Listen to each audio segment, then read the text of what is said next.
akan menghindarkan pembuktian mengenai ijazah palsu. Lalu yang kita lihat juga, kawan-kawan semua ya, yang kita lihat juga pasal mengenai ujaran kebencian. Nah ternyata pasal tentang berita bohong itu dihilangkan. Kenapa pasal berita bohong dihilangkan? Sederhananya adalah Bambang Tri dan Gus Nur itu awalnya dikenakan pasal tentang penyebaran berita bohong, tetapi pada waktu itu masih Undang-Undang 1/1946 ya. Tetapi begitu undang-undang itu di judicial review dan dibatalkan oleh MK, muncul pasal lain 28 ayat 3 Undang-Undang ITE yang perubahan kedua 1/2024 mengenai penyebaran berita bohong juga. Awalnya pasal ini mau dikenakan, tapi rupanya terakhir ini saya nggak melihat pasal ini. Terakhir ini nggak ada pasal mengenai penyebaran berita bohong. Artinya apa? Artinya polisi memang sengaja seperti ini menghindarkan untuk akan ada pembuktian mengenai ijazah, apakah ada atau tidak ijazah aslinya. Jadi jangan-jangan ya terakhir yang dikenakan cuma pasal 28 ayat 2 saja, yaitu ujaran kebencian.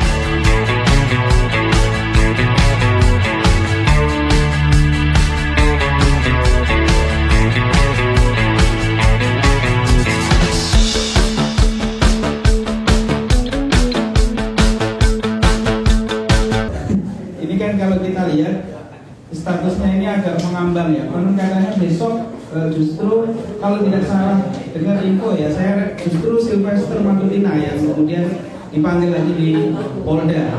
Sementara dia 12 nama itu masih belum jelas menurut keterangan Dr. Diva tadi. Nah ini kira-kira ke depan seperti apa dan apa yang akan terjadi pada mereka, kan selama ini grupnya Sylvester itu kan pasti tersangka. Nah, kira-kira gimana nih Pak Kaki? Waduh, ini nanya ke saya malah saya sebagai pengamat ya ini ya. Iya. Jadi begini, dari awal ya sebagai pengamat saya sudah menduga bahwa 3 fora itu skenario-nya begini.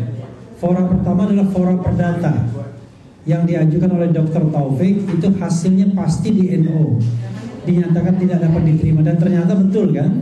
Kalau lihat jejak saya sebelumnya mengatakan begitu, karena itu strateginya memang demikian.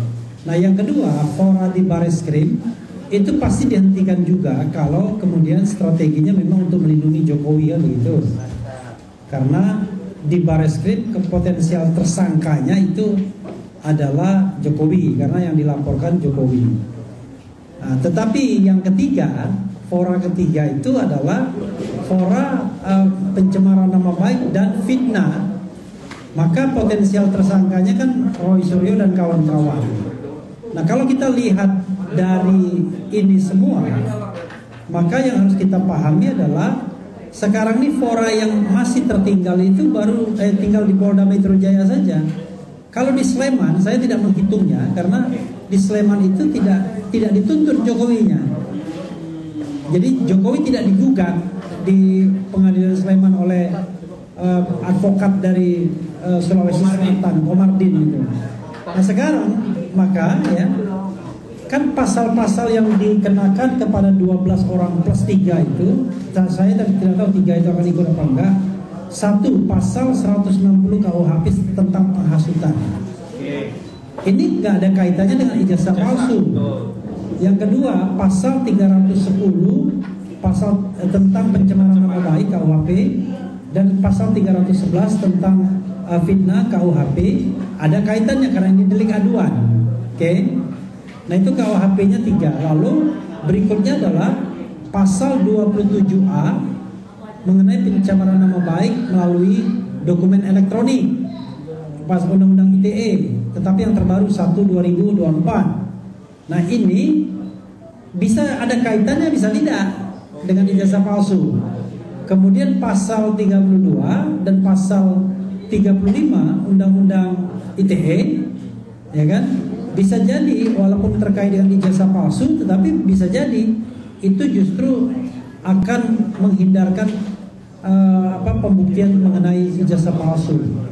Lalu yang kita lihat juga, kawan-kawan semua ya, yang kita lihat juga pasal mengenai ujaran kebencian. Nah ternyata pasal tentang berita bohong itu dihilangkan. Kenapa pasal berita bohong dihilangkan?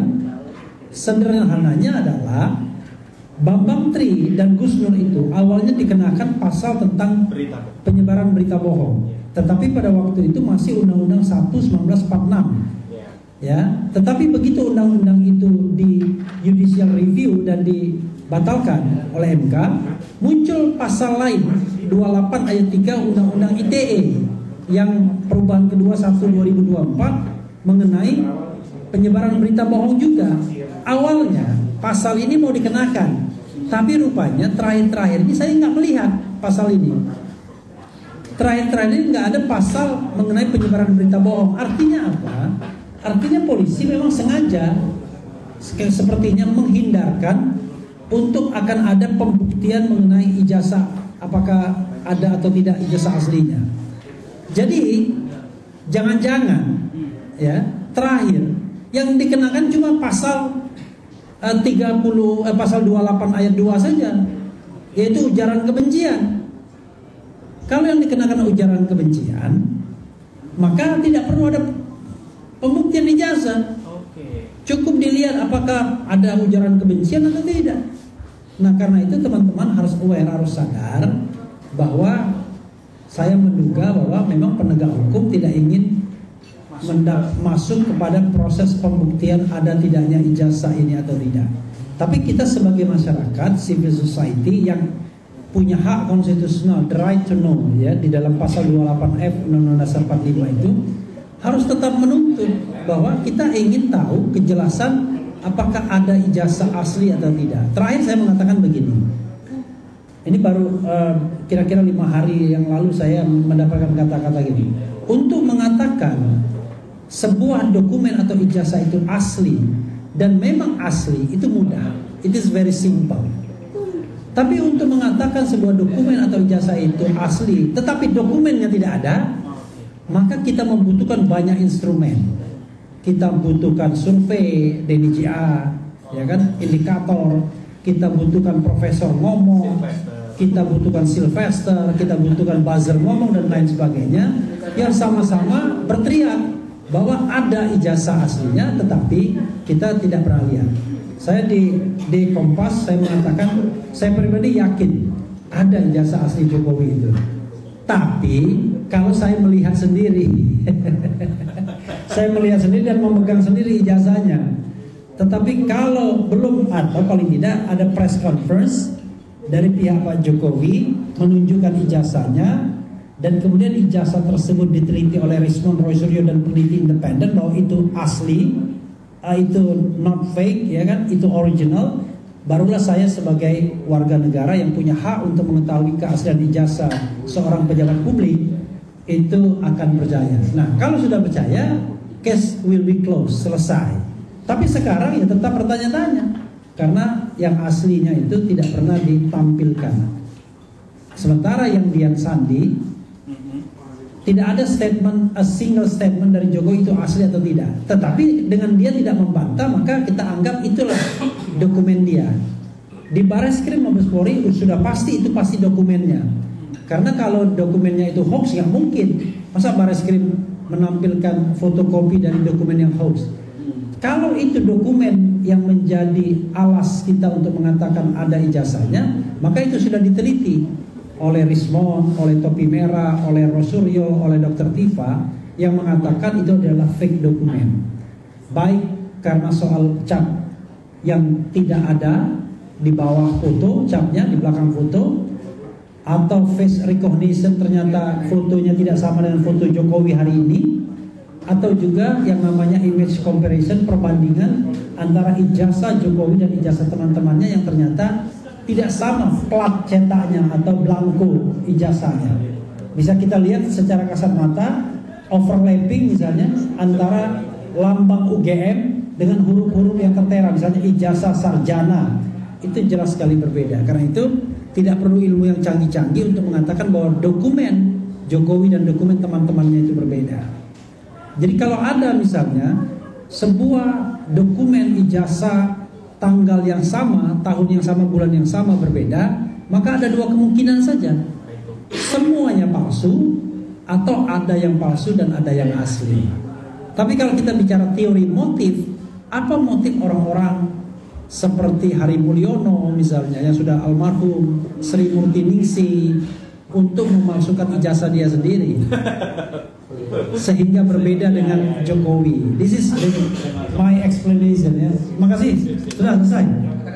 Assalamualaikum warahmatullahi wabarakatuh. Waalaikumsalam. Oh, kata-kata mutiara. Kata-kata mutiara. Kok ada kata-kata mutiara? Pantun. Pantun. Mutiara dong, motivasi buat Arif. Iya. Nah, Bentar dulu. Jangan, tolong jangan ngomong asu, ya kan? Ya kan? Karena dalam bahasa Inggris, dalam bahasa Jawa itu wagu, ya kan? Ya kan? Tolong jangan ngomong, tolong tunjukkan ijazah asli, ijazah Palsu. Kita semua yakin ijazahnya palsu. Kenapa? Karena dia kelihatan ragu-ragu.